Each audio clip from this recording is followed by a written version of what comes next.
ایک حدیث کا مفہوم بتاتا ہوں۔ قیامت کے دن اللہ کے سامنے ایک جماعت آئے گی، ان کے بارے میں ہوگا یہ تہجد گزار لوگ ہیں، اللہ کہے گا کھڑا کرو ان کو، حساب دے کے جائیں گے، ایسے نہیں جا سکتے۔ ایک جماعت اور آئے گی، کہا جائے گا یہ روزے دار ہے، سب کے سب روزے رکھنے والے، کہا ان کو بھی کھڑا کرو، پوچھا جائے گا ان سے، سوال زندگی کا حساب ان کو بھی دینا ہوگا اگرچہ روزہ دار ہے۔ ایک جماعت آئے گی، کہیں گے یہ سب کے سب عابد لوگ ہیں، نمازی لوگ ہیں، بڑے بڑے ذکر اذکار کرنے والے، اللہ کہے گا ان کو کھڑا کرو یہاں پہ، ان سے حساب لیا جائے گا۔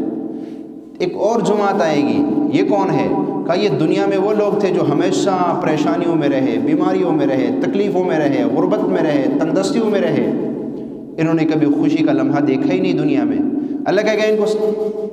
ان کو فوراً جنت میں لے کے جاؤ، ان سے کچھ بھی نہیں پوچھا جائے گا، اللہ، ان سے کچھ بھی نہیں پوچھا جائے گا، ان کو سیدھا جنت میں لے کے جاؤ۔ یہ وہ لوگ تھے جو دنیا میں مشقتیں، تکلیفیں برداشت کی، انہوں نے بیماریوں کے نام پر، قرضوں کے نام پر، غربت کے نام پر،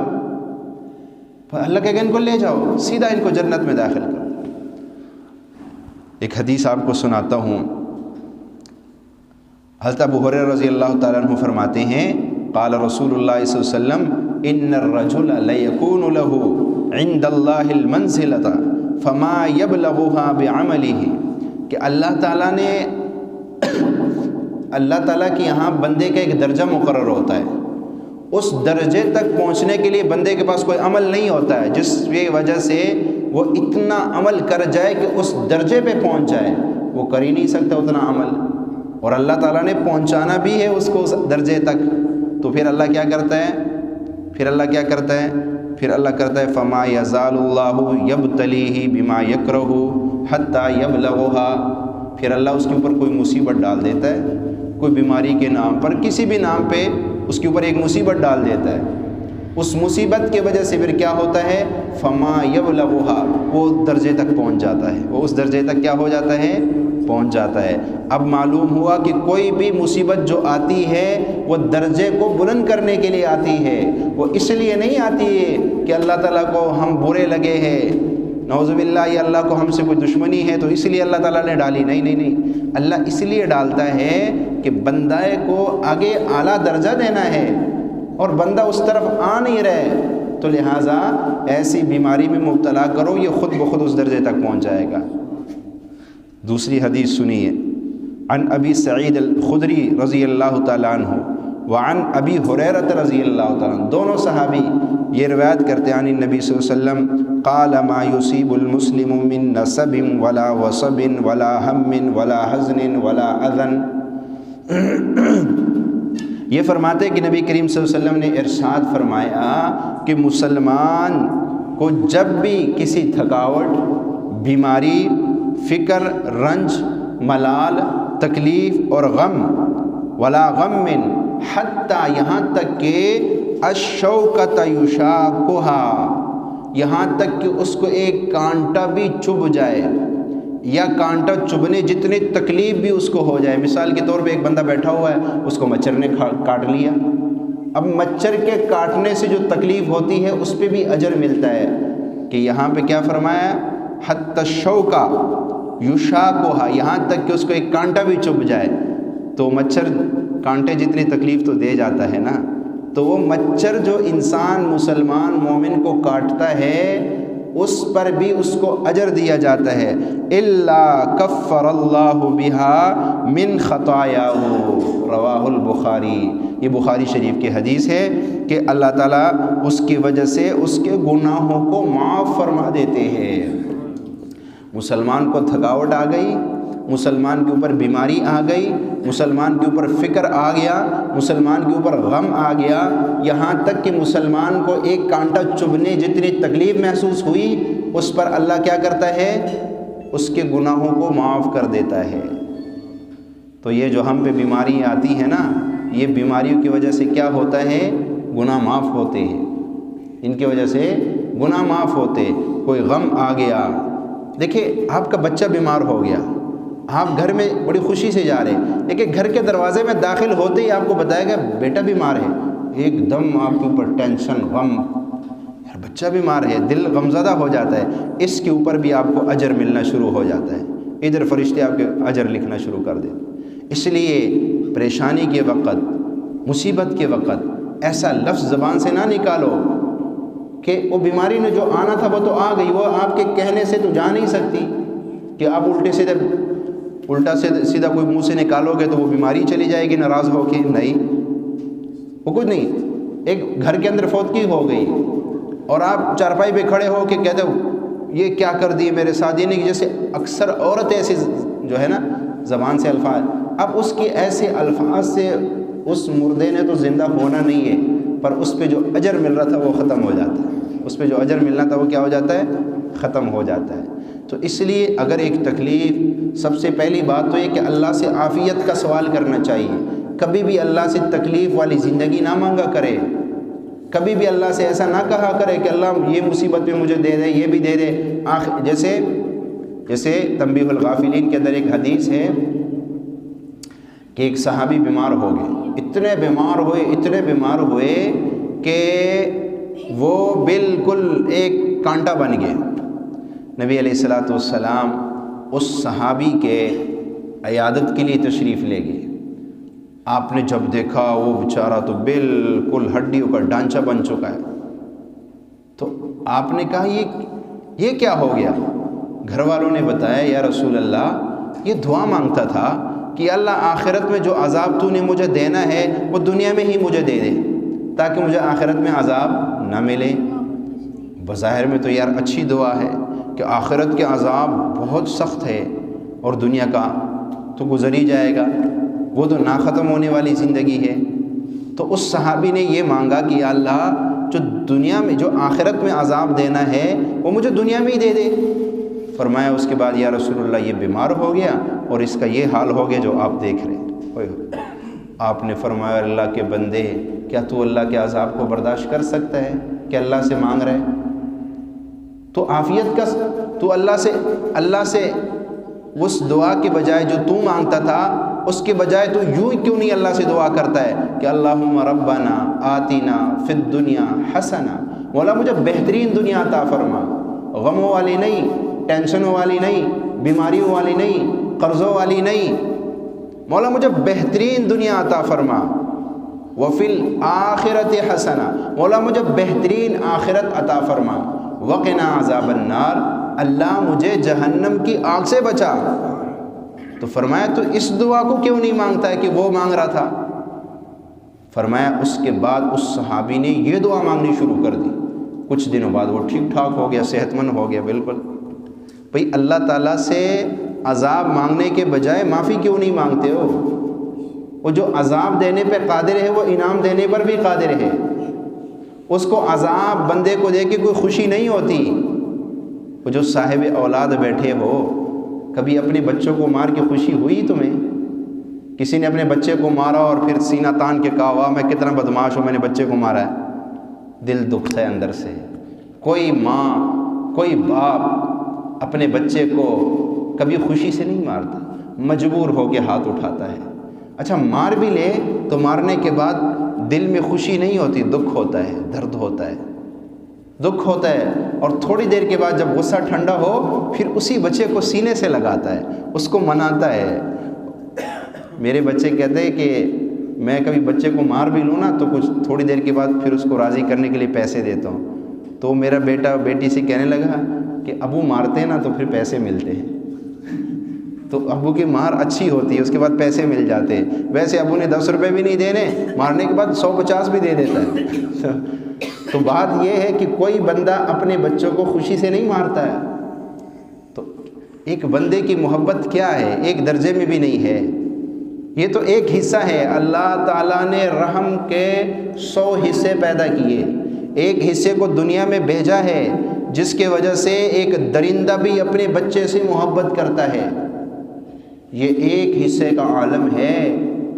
کہ انسان بھی اپنے بچوں سے محبت کرتا ہے، بہن بھائیوں میں بھی محبت ہوتی ہے، ماں باپ میں یعنی کہ اولاد اور والدین میں محبت ہوتی ہے، درندوں میں محبت ہوتی ہے۔ یہ ایک حصہ ہے رحم کا، فرمایا قیامت کے دن اللہ اس ایک حصے کو بھی اٹھا لیں گے، وہ جو 99 حصے اللہ نے اپنے پاس رکھے ہیں اس کے ساتھ اس کو ملا کر 100 حصے کو پھر اللہ اس کو قیامت والے دن عام کر دیں گے۔ کتنا رحم ہوگا اس دن اللہ کا کہ جب 100 حصوں والا رحم وہ کرے گا تو ایک حصے کے رحم کا یہ عالم ہے کہ اپنے بچے کے لیے ایک تپھڑ نہیں برداشت کر سکتے ہو، تو جب اللہ 100 حصے کو پھیلائے گا وہ پھر اللہ کا کیا عالم ہوگا۔ تو یہ محبت اللہ تعالیٰ نے انسانوں میں پیدا کی ہے، یہ محبت کا یہ ہے۔ تو اللہ تعالیٰ یعنی ایک جس کے پاس جو 70 ماؤں سے زیادہ پیار کرے وہ کبھی اپنے بندے کے لیے مشکل وقت چاہے گا؟ نہیں چاہے گا۔ اس لیے قرآن نے اعلان کر دیا ظہر الفساد فی البر والبحر بما کسبت ایدی الناس، بحر و بر میں جو بھی فساد آتا ہے یہ انسانوں کی ہاتھوں کی کمائی کی وجہ سے آتا ہے، یہ ان کے اپنے ہاتھوں کے گناہ ہوتے ہیں، اپنی غلطیاں ہوتی ہیں جو بلائیں مصیبتیں بیماریاں بن کے ان کو ڈس جاتی ہے، ورنہ اللہ تعالیٰ کسی کو بیماریوں میں خوش نہیں دیکھتا۔ وہ تو کہہ رہے ہیں مانگو مجھ سے فی الدنیا حسنہ، بہترین دنیا مانگو مجھ سے، لیکن انسان کبھی اپنی زبان سے، کبھی ہاتھ سے، کبھی سوچوں سے، کبھی جذبوں سے معاشرے میں ایسے کام کر جاتا ہے کہ کسی کی بد دعا لے لیتا ہے، کسی کے دل کو دکھاتا ہے، بس وہ چیزیں وہی چیزیں اس کے لیے مصیبت بن جاتی ہیں، وہی چیزیں اس کے لیے مصیبت بن جاتی ہیں۔ تو یہ جو ہے، یہ جو حدیث پڑھی ہے کہ انسان کو کوئی بھی مصیبت پہنچتی ہے یہاں تک کہ اس کو کانٹا بھی چبھ جائے تو وہ اس کے لیے کیا ہو جاتا ہے؟ بخشش کا ذریعہ بن جاتا ہے۔ آگے دوسری حدیث قال سمعت رسول اللہ صلی اللہ علیہ وسلم ما من مسلم یشاق شوکۃ فما فوقها الا کتبت له بها درجہ،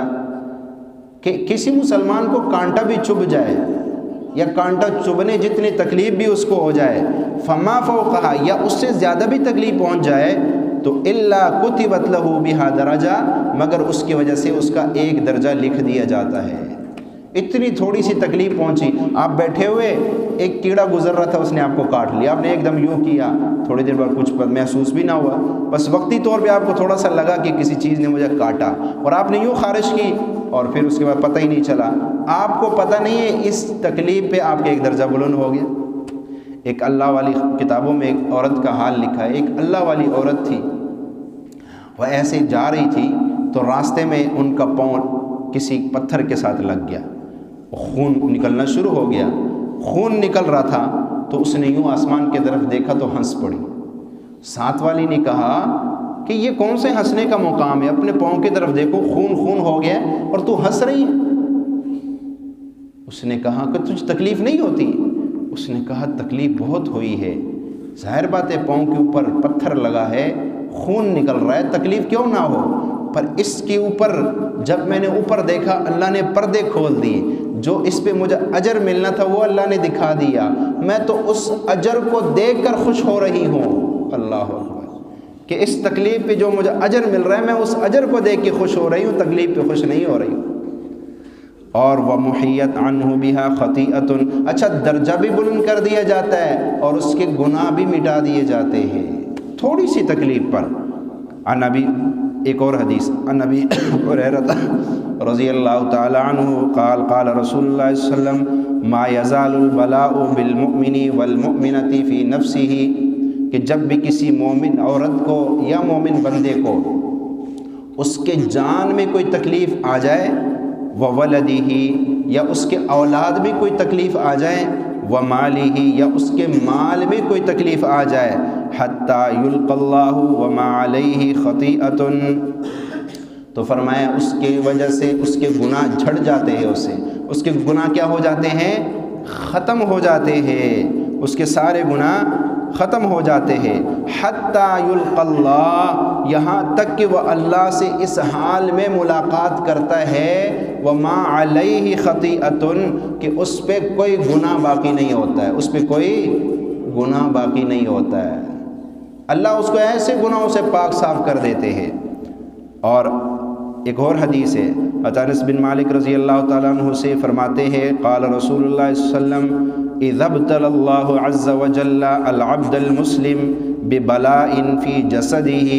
قال اللہ عز وجل للملک کہ جب بھی اللہ کسی مسلمان کو کسی بیماری میں مبتلا کرتا ہے یا کسی مصیبت میں مبتلا کرتا ہے تو اللہ تعالیٰ فرشتے سے کہتا ہے اکتب لہ صالح عملہ الذی کان یعملہ کہ اس کے وہ نیکیاں بھی لکھو جو یہ صحت کے زمانے میں کیا کرتا تھا۔ ایک آدمی صحت مند تھا،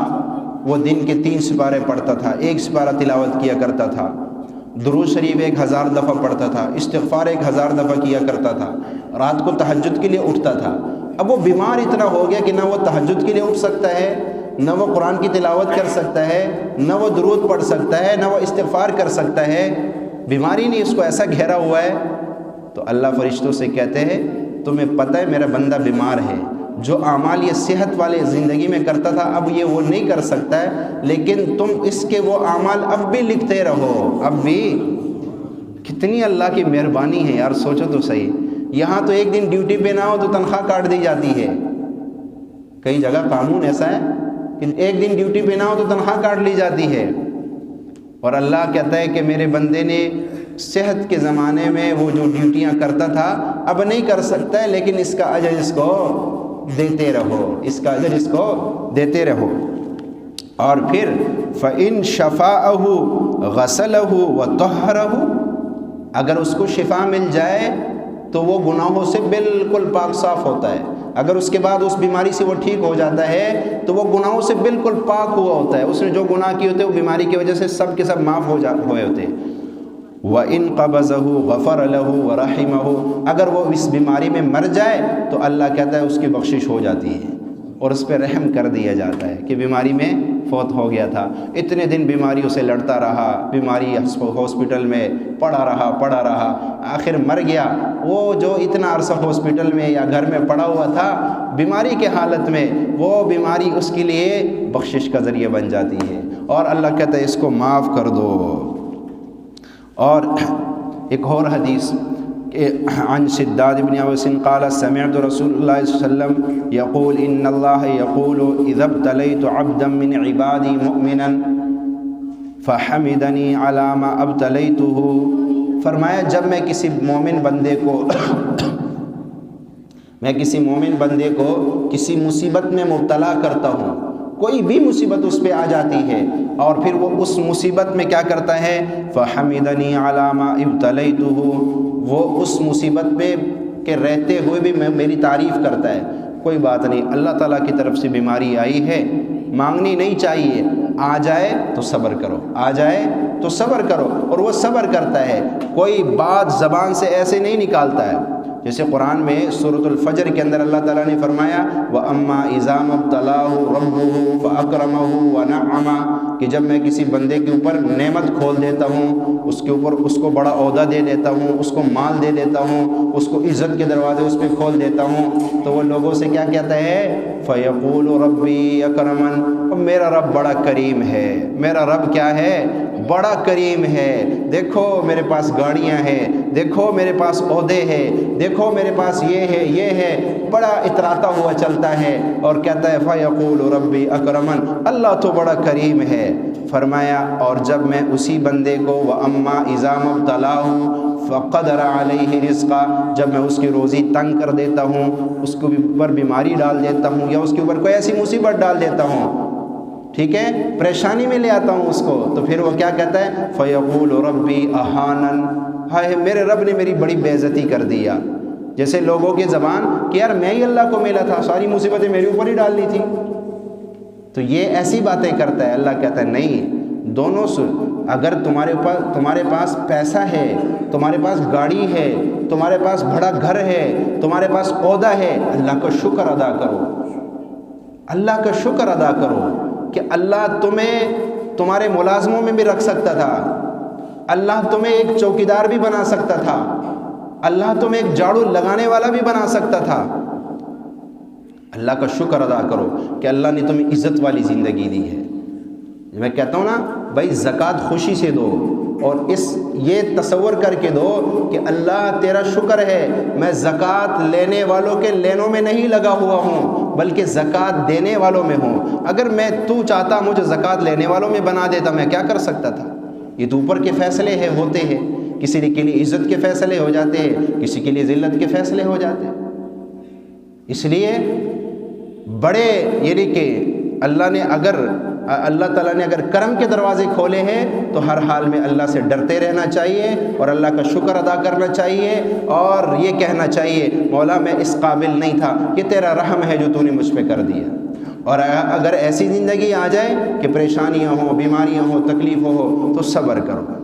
کوئی بات نہیں، اس کا اجر اللہ دے گا۔ اللہ سے اچھا گمان رکھو گے اللہ اچھے دن بھی لائے گا، اللہ سے اچھا گمان رکھو گے تو اللہ اچھے دن بھی لائے گا۔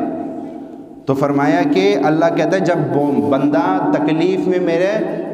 کے اندر بندہ کیا کرتا ہے؟ میری تعریف کرتا ہے، تو میں اس تعریف پر فَأَجْرُ لَهُ كَمَا كُنْتُمْ تُجْرُونَ لَهُ وَهُوَ صَحِيحٌ، تو فرمایا کہ میں اس کو اجر بھی دیتا ہوں، اور پھر میں فرشتوں سے کہتا ہوں اس نے جو صحت کے زمانے میں جو اعمال کرتا تھا اس کے اجر بھی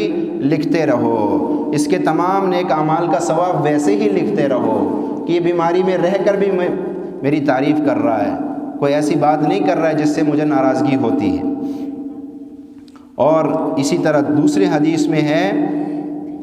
کہ قال رسول اللہ صلی اللہ علیہ وسلم لا يزال الملیلة والصداع بالعبد والأمة وإن عليهما من الخطايا مثل أحد فما يدعوهما وعليه مثقال خردلة۔ حضرت ابو ہریرہ رضی اللہ عنہ سے روایت ہے کہ رسول اللہ صلی اللہ علیہ وسلم نے فرمایا کسی مسلمان بندی اور بندہ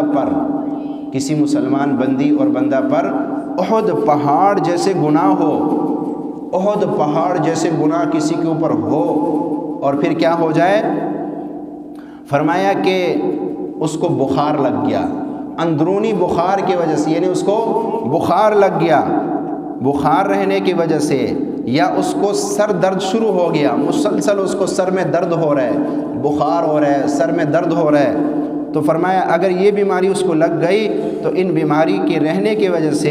ان کے گناہوں میں سے کوئی گناہ رائی کے دانے کے برابر بھی نہیں چھوڑتا۔ جو بخار انسان کو لگتا ہے، اب یہ حدیث میں نے آپ کے سامنے پڑھی ہے، تو اس حدیث کے اندر کیا فرمایا گیا کہ ایک آدمی کو بخار لگ گیا یا اس کو سر درد لگ گیا، تو اس کی وجہ سے پہلے اس کے گناہ کتنے تھے؟ احد پہاڑ جتنے، اب رائی دانے کے برابر بھی اس کا کوئی گناہ نہیں رہتا، وہ سب کے سب معاف ہو جاتے ہیں، وہ سب کے سب معاف ہو جاتے ہیں۔ اور اسی طرح دوسرے حدیث میں ہے کہ قال صداع المؤمن وشوكة يشاكها او شيء يؤذيه يرفع الله بها يوم القيامة درجة ويكفر عنه بها ذنوبه۔ فرمایا کہ مومن کے سر کا درد، مومن کو سر کا درد شروع ہو گیا، اور یہ تو عام بندے کو ٹینشن کہہ لو، دماغ پہ بوجھ ہے، ٹینشن ہے، ایسی جو ہے یہ چیزیں تو ہر بندے کو، ہر دوسرے بندے کو، تو فرمایا کہ یا اس کو کانٹا چبھتا ہے، کوئی کانٹا اسے چبھ گیا، اس کو اتنی تکلیف ہو گئی، یا کوئی اور چیز جو اسے تکلیف دیتی ہے، کوئی بھی چیز ہے جو اس کو تکلیف دیتی ہے، اس کا بچہ بیمار ہے اس کو دیکھتا ہے تو تکلیف ہوتی ہے، اس کی بیوی بیمار ہے اس کو دیکھتا ہے تو تکلیف ہوتی ہے، اس کی ماں بیمار ہے، اس کا باپ بیمار ہے، اس کا بھائی بیمار ہے اس کو دیکھتا ہے تو تکلیف ہوتی ہے، اس کا جانور بیمار ہے اپنے جانور کو دیکھتا ہے تو تکلیف ہوتی ہے۔ تو یہ جتنی چیزوں کو دیکھتا ہے اور اس کو تکلیف ہوتی ہے، تو اس کے وجہ سے قیامت کے دن اللہ اس مومن کا ایک درجہ بلند فرمائیں گے اور اس کے باعث اس کے گناہوں کو معاف کر دیں گے۔ تو آج معلوم ہوا کہ زندگی میں جو تکلیفیں آتی ہیں، جو بیماریاں آتی ہیں، جو مسائل آتے ہیں، ان سے گھبرانا نہیں چاہیے، بلکہ اس پہ اللہ جو اجر دیتا ہے وہ پہلے میں نے شروع میں آپ کو بتایا کہ جب قیامت کے دن پتہ چلے گا نا کہ تکلیفوں پہ اتنا اجر ملتا ہے، تو وہ لوگ کیا کہیں گے؟ کاش کہ ہمارے جسموں کو کینچیوں سے کاٹا جاتا، اتنی تکلیفوں میں ہمیں رکھا جاتا، آج اتنا بڑا اجر مل رہا ہے ہمیں اس پہ۔ لیکن دو باتیں یاد رکھو، کبھی تکلیف بیماری یہ مانگنی نہیں چاہیے اللہ تعالیٰ سے، ٹھیک ہے؟ ہمیشہ یہ دعا مانگتے رہو، اللہم انا نسألک العفو والعافیہ، اے اللہ میں تجھ سے، اللہم انی بھی کہہ سکے، اگر اپنے لیے مانگتے ہو تو انی کہو، اگر سب کے لیے مانگتے ہو تو انا کہو، اللہم انا نسألک العفو والعافیت فی الدنیا والآخرہ، مولا میں دنیا آخرت میں تجھ سے عافیت کا سوال کرتا ہوں۔ اور دوسری دعا کیا ہے؟ اللہم ربنا آتنا فی الدنیا حسنہ وفی، یہ دعائیں مانگتے رہو۔ ان دو دعاؤں کا کثرت سے کیا کرو، انشاءاللہ ان تکلیفوں سے، مصائب سے اللہ حفاظت فرمائے گا۔ اللہ ان باتوں پہ عمل کی توفیق عطا فرمائے۔ وآخر دعوانا۔